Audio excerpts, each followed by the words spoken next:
Okay, hi everybody. So we're on our final little scenario here when we're talking about acids and some of the kind of twists and turns that we can take in terms of the calculations that go along with them. So this final one is fairly common. I know I ask it all the time. It's checking to see if students understand the relationship between water's equilibrium and the types of chemicals that you will dissolve in the water. So the general topic here is how do you determine the hydroxide and or POH, either or, doesn't really matter, in acidic solutions, which seems counterintuitive because you're going to be asked about hydroxide or POH, but in an acidic solution, which is weird because you think acidic solutions make hydronium, which they do. That is entirely true. So if you sit there and you think, okay, so how am I supposed to get a hydroxide out of an acid? Like, oh, I gotta come up with some kind of weird, crazy equation. You're thinking really wrong. That's really not what happens. So the general principle is this: water has an equilibrium going on regardless of what you put into it. It doesn't matter. Your tears have water, they're a water-based solution. They have the equilibrium going on in them. The puddle that you jumped in on walking to school, that has the same equilibrium going on. Liquid water out there in the universe, wherever it is, probably has the exact same equilibrium going on in it. So it doesn't matter where the water is, it's going to have its own equilibrium going on, disregarding anything that you've added to it. When you happen to add something to it, that something does, it's almost like a little side reaction over here. Water's doing its thing, and then the side reaction's happening over there. So if you add an acid into water, the acid's going to do what acids do. Acids make hydronium. But what happens is that reaction that the acid is doing, it's making hydronium, impacts what the water's equilibrium is doing.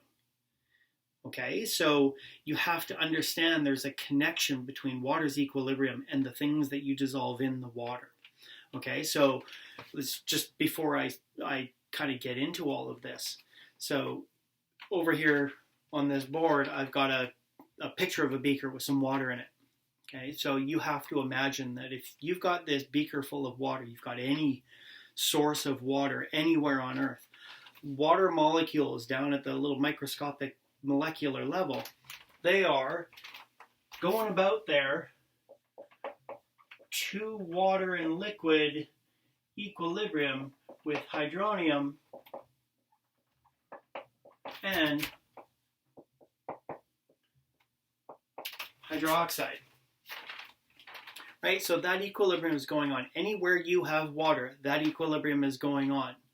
It's not always distilled water, but even if it's not distilled water, this equilibrium is still going on. One of the definitions of equilibrium is that you never have zero concentration of anything. You never get rid of a single solitary molecule. You might get equilibria where the quantity of one of the participants is so low that we can't measure it. Fair enough. I mean, that can actually happen, that it might as well be zero. It's not zero, but it might as well be zero. Because of that concept that nothing can ever fully disappear if you're talking about a closed environment. Okay, so, and that's kind of one of the things about equilibrium. Within a closed environment, so nothing can escape, you cannot have zero of anything that's participating in equilibrium. It'll never be zero. So in the water equilibrium, no matter what you do to it, you will always have liquid water, you will always have aqueous hydronium, and you will always have aqueous hydroxide.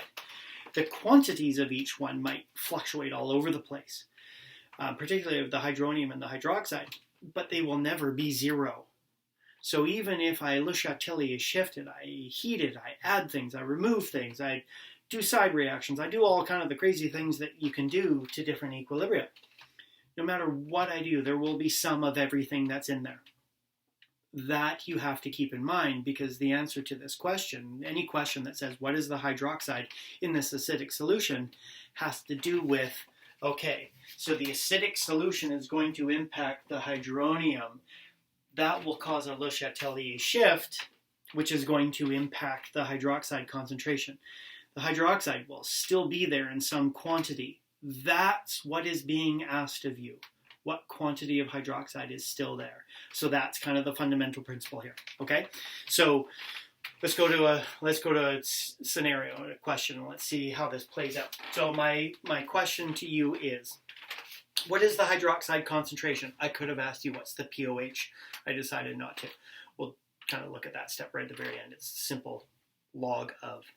So what is the hydroxide concentration in 0.0498 molar HBr solution at 25 degrees?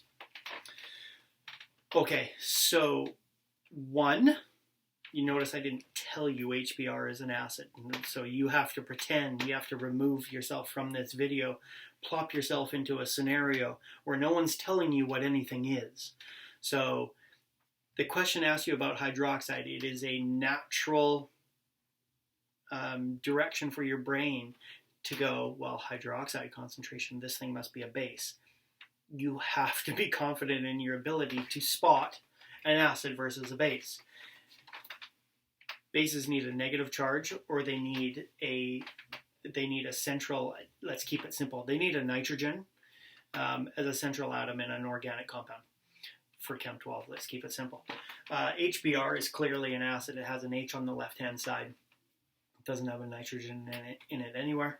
So this thing is going to be an acid. So again, acids make hydronium. The second thing you have to think about HBr is it categorizes strong or weak. And this is where it would be nice if your brain could just say, okay, so the 6 are chloric, nitric, hydrochloric, hydroiodic, sulfuric, and hydrobromic. And this is one of the 6. So hydrobromic is a strong acid. What does that mean? That means you don't need to do the IRE table, you don't need a Ka, you don't need any of that. You just need to write down an equation where the HBr is acting as a 100% strong acid. So, HBr,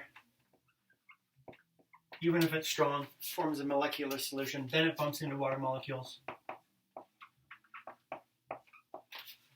It reacts 100%. 100% of the molecules react. So I actually write 100% into hydronium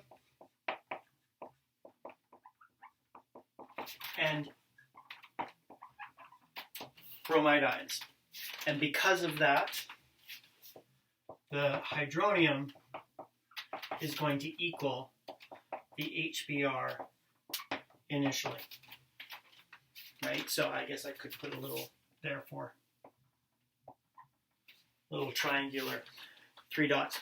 Therefore, the hydronium is going to equal the hydrobromic initial concentration, which I told you in the question. So that value is 0.0498 molar. No math, no nothing, all theoretical. And if you didn't know HBr was a strong acid and you started doing an IRE table and looking up its Ka, which it says very large on the table, it's like, then your brain starts going crazy because you have no idea what's going on, when really it's quite simple, okay, just by knowing that it's a strong acid. If you didn't have it memorized and you started looking on here on the data booklet for it, it is one of the 6 up here in the gray zone, and it does have one directional arrow, and it does say very large over here. That is 3 things: the gray area, the one-way arrow, and the very large Ka. 3 hints. Someone trying to tell you, you don't need to do an IRE and a K expression and a full equilibrium calculation. You don't need to do that. It's 100%. Hydronium equals the acid concentration. There it is. But that's hydronium.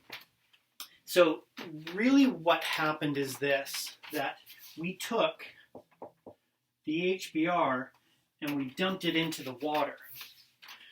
The HBr then went HBr plus H2O goes to 100% hydronium and hydroxide, like it made it over on the side.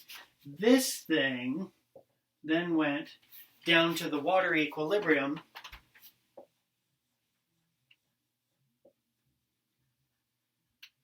and caused a pretty massive spike in the hydronium concentration. Well, that pretty massive spike in the hydronium concentration caused a Le Chatelier shift over to the left. Okay, so the hydronium reacted with some of the hydroxides that were there, and it made more water molecules. Now, as a result of that Le Chatelier shift, what happened to the hydroxide concentration? Okay, so let's focus on the hydroxide concentration just qualitatively. Don't come up with a number. Qualitatively, what must it have done? Did it stay the same? Couldn't have stayed the same because it's reacting as it goes over that way. So it has to be, because you're reacting, it has to be going down in concentration. Does it go to zero? No, it cannot go to zero. It will not go to zero. You could make it really, really small. You could make it literally, I mean, you could add HBr in there so that the pH was like -1.5. That is really, really negative. Well, that would mean your hydroxide, I'll just kind of do it in my head, that means your hydroxide is going to be in the neighborhood of 10 to the negative 15, 16. But it's still not zero. It's just really, really, really low. So it's never going to disappear. So how do you know what it's gone down to? Well, that's where you have to come back to your mathematical relationships in water's equilibrium. And the critical one here is that you know the hydronium concentration right here. You know that numerical value. You're being asked for hydroxide. You know it's at 25 degrees. So what mathematical relationship do you know about water? You know two of them. You know that 14 at 25 degrees equals the pH plus the pOH. Well, I don't really have pH and pOH, and that's more calculation, so I don't want to do that. But you also know that Kw, which is 1 times 10 to the negative 14, equals hydronium times hydroxide. It's the equilibrium constant for water. So Kw equals the hydronium times the hydroxide. And that mathematical relationship, as long as you're talking about water and you've got water, that mathematical relationship is always true. So if one of those values, the hydronium or the hydroxide, changes, the other one changes accordingly. So they still multiply to give you the equilibrium constant. So in this case, we've changed the hydronium. It's become quite a bit higher than what it was when it was just plain old distilled water. So the hydroxide is going to adjust accordingly. So that value then becomes, well, Kw at 25 degrees is 1 times 10 to the negative 14. The hydronium has come from the acid.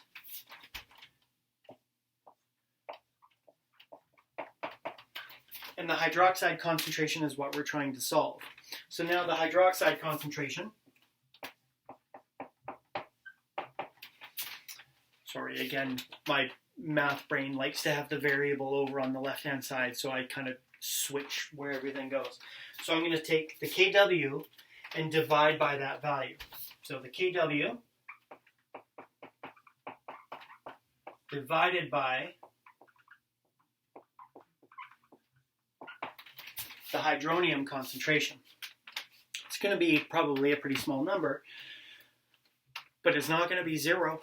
So what exactly is it? It is 1 times 10 to the negative 14 divided by 0.0498 equals, and I'm dealing with 3 sig figs, 2 sig figs, so I get 2 sig figs. So I have 2.0 times 10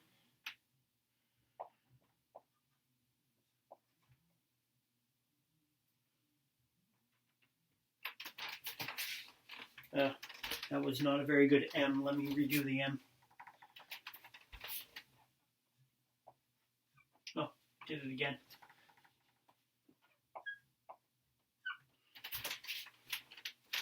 So it comes out to 2.0 times 10 to the negative 13 molar. and you get that because of the water relationship that you've got in there, the water equilibrium. So it doesn't matter what you put into the water, water will always have some hydronium and hydroxide no matter what you put into it. They shift, like they're up and they're down, so that they always multiply to give you Kw, but they're always there in some quantity. So sometimes you have to be thinking indirectly. So kind of always remember that water equilibrium is going on the side. You add other things that then go over and they participate in the water equilibrium and kind of mess it up and change the numbers. And if you can remember that concept, then you can get the really complicated types of questions that seem convoluted, but they're really not. Okay? So next time we're coming back and we're going to start into bases next time, because we've covered kind of the real fundamental part of weak acids. We've covered strong acids, and then we've covered kind of all the different intricacies of how can you do different types of calculations using weak acids and strong acids, and how can you compare things.